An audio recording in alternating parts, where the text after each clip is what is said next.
Alrighty, so back for another episode of Wander With Us. So before we get into the drive, here's a quick reference for the water depth in this video.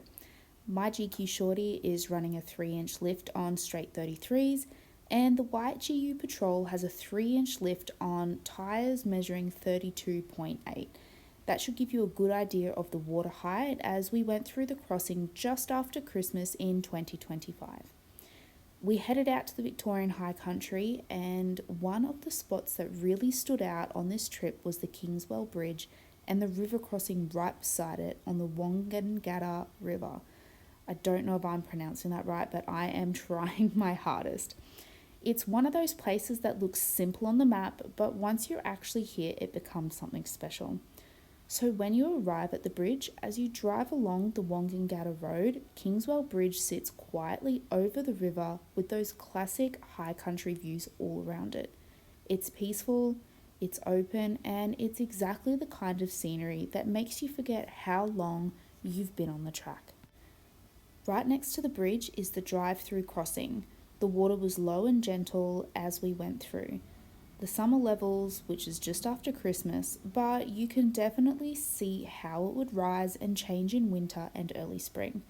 The entry is pretty smooth with a couple of little wombat holes, and the base is clean. And it's also the kind of crossing that's more fun than stressful. A great one for anyone building confidence.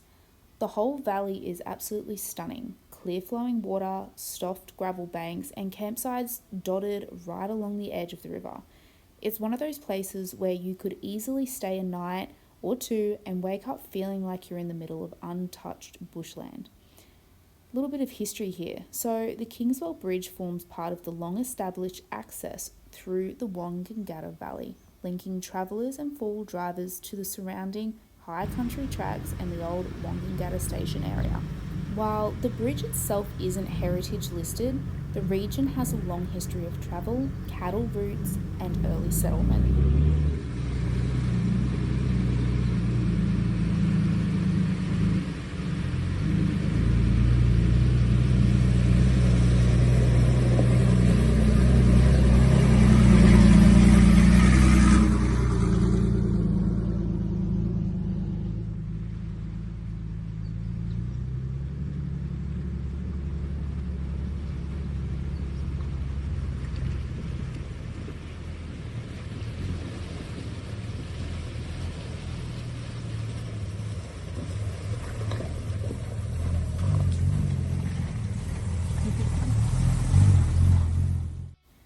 The crossing itself was smooth and enjoyable. We didn't need lockers or anything technical, just a clean entry, a steady drive, and an easy climb out.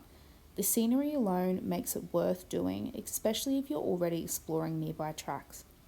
Kingswell Bridge and the Wonnangatta River crossing are definitely places we'll return to, especially for a proper camping trip along the river.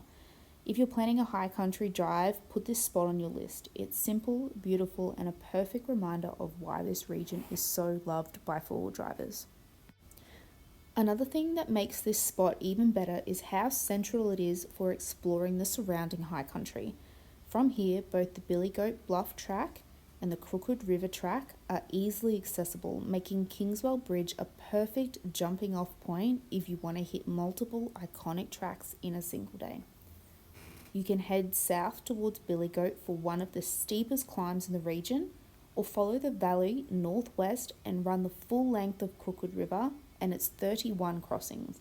Even better, a lot of the smaller feeder tracks in this area link together so you can build your own route depending on how adventurous you're feeling.